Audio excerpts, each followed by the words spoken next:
walking on sunshine. Oh, I'm walking on sunshine and I'm feeling good. I'm walking on sunshine. Bonjour, j'espère que vous allez bien et on se retrouve aujourd'hui pour une nouvelle vidéo spécialité et que j'avais tellement hâte de vous filmer, sauf que ça m'a pris beaucoup de temps et je ne sais même pas quand est-ce que cette vidéo va sortir, mais bon, ce n'est pas grave. Passons au vif du sujet, la vidéo. J'ai décidé de faire un sorte de guide de survie pour un lecteur l'été, ou en tout cas toutes les petites choses qui vont faire qu'on va passer un bon été de lecture. Et donc pour ça, j'ai fait quelques petites règles. 1. Don't pick up the phone, you know it's gonna be the dragging along. 2. Don't let him in. 3. Don't be his friend. Disons plutôt que c'est des recommandations ou des conseils pour passer un bon été de lecture. Premier conseil, c'est de trouver un endroit sympa et agréable pour lire à l'extérieur. Si vous avez la chance de partir au bord de la mer et bien sur la plage, c'est super sympa, on a le bruit des vagues, on est sur le sable, on n'a rien à faire si ce n'est lire. Et si malheureusement vous n'avez pas la chance de partir cet été, eh bien aménagez-vous un petit coin sympa dans votre jardin avec des draps, des couettes, des coussins. Moi c'est ce que j'ai fait. Bon, j'admets que je ne suis pas restée longtemps parce que la première raison, je devais aller travailler, et la deuxième, il faisait assez chaud. Donc si vous avez un arbre, faites-vous ce petit coin à l'ombre. Et si malheureusement vous n'avez pas de jardin, que vous êtes en appartement, c'est aussi quelque chose que vous pouvez faire dans l'une de vos pièces.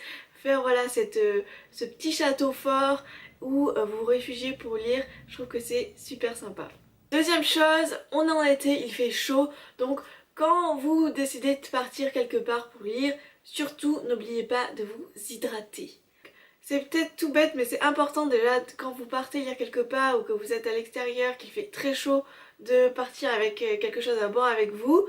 Et deuxième chose, ça peut être super sympa de faire votre propre thé glacé ou votre propre boisson que vous allez amener partout pendant votre petit temps de lecture. On se retrouve dans la cuisine puisque j'avais envie de vous montrer le thé glacé que je bois tout l'été. C'est hyper simple à faire, hyper rapide, hyper rafraîchissant et c'est juste la boisson idéale à boire quand on est en train de lire ou tout simplement pour l'été et pas forcément quand on lit, mais en tout cas moi c'est ce que j'adore boire pendant l'été. Pour ça vous aurez besoin d'un citron, de quelques feuilles de menthe et de sirop de thé ou de sachet de thé tout simplement. Tout dépend de ce que vous préférez. Moi cette fois j'ai pris du sirop de thé au citron. Pour cette petite recette, rien de plus simple, la première chose que je vais faire c'est verser le sirop de thé dans mon récipient. Ensuite je vais prendre mon citron et ce que je vais faire c'est que je vais le couper en deux. La première moitié je vais la garder pour faire des petites tranches que je vais mettre dans la boisson. La seconde je vais le presser pour le mettre dans ma boisson. Je vais rajouter les feuilles de menthe, les glaçons. Et ensuite j'ai plus qu'à rajouter de l'eau, bien mélanger, bien touiller et voilà, j'ai la petite boisson pour l'été. Tchim! Troisième conseil, évitez de surcharger votre valise de livres. Je sais, c'est peut-être votre dilemme de l'été de ne pas savoir qu'est-ce que vous allez emporter pour lire, mais ça peut éviter quelques inconvénients. La première chose, imaginez que vous avez pris trop de livres et que vous avez oublié votre maillot de bain ou votre serviette de plage. Ça craint un petit peu. Et puis, ne me regardez pas comme ça, je sais que c'est les vacances, que vous allez craquer, que vous allez forcément acheter un livre ou deux pendant les vacances, surtout que c'est souvent la période où il y a des brocantes, des braderies, etc. Donc, c'est un petit peu mieux de laisser de la place dans votre valise. Croyez-moi, ça vous sauvera. Quatrième chose, oui, on craque tous sur les grands formats, on adore les avoir dans notre bibliothèque, mais les retrouver plein de sable, abîmés parce qu'on les a transportés partout ou avec de l'eau parce qu'on est allé sur la plage, eh bien ça craint un petit peu. Donc le mieux c'est d'investir dans des livres de poche. Première chose, ça prend moins de place, vous économisez de l'argent, vous pouvez les apporter, les emmener avec vous plus facilement et ça fait un petit peu moins de peine quand on les abîme. Donc cet été, misez sur les livres de poche.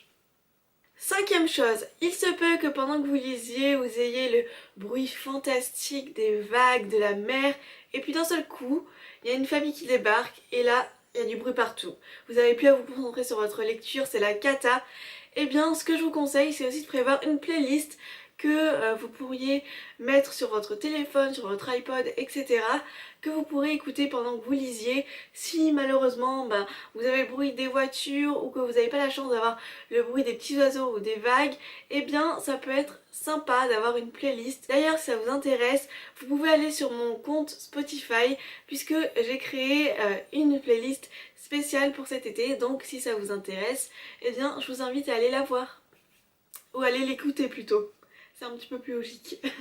Et j'allais oublier, les deux avantages de votre playlist, c'est que 1. Ça vous met dans une bonne ambiance, dans un bon mood. Et deuxième chose, si quelqu'un vous parle et que vous êtes en train de lire et que vous n'avez pas envie de les déranger, ça peut être la bonne excuse et faire semblant de ne pas les entendre. Voilà, c'était les petits conseils pour lire tranquillement. Sixième conseil, je sais que ça peut être assez compliqué de choisir quel livre on va prendre avec nous en vacances, mais peut-être que l'une des alternatives, c'est d'oser, d'aller vers un style et un genre littéraire beaucoup plus différent que ce qu'on lit d'habitude, d'oser, d'essayer de découvrir un genre littéraire nouveau comme le thriller, la poésie, le classique, etc. Ça peut être vraiment une bonne alternative. L'été, c'est l'occasion de faire de nouvelles expériences littéraires. Septième conseil, s'il y avait un seul outil, objet à prendre avec vous et avec votre livre pendant que vous vous rendez sur la plage, ça serait une pochette.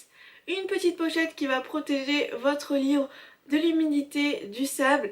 Celle que vous voyez, eh bien je l'ai eu avec ma Little Box, donc malheureusement je ne peux pas vous dire où est-ce que vous pouvez en trouver d'autres, mais tout ce que je peux vous dire c'est que cette pochette m'a été très utile quand j'allais à la plage et que j'emportais un livre avec moi. Huitième conseil, comme je disais, l'été c'est l'occasion d'oser, de faire des choses nouvelles et donc pourquoi pas ne pas se lancer dans un challenge littéraire si eh bien on n'a rien à faire cet été, qu'on a peur de s'ennuyer et qu'on aime la lecture, ça peut être une bonne idée.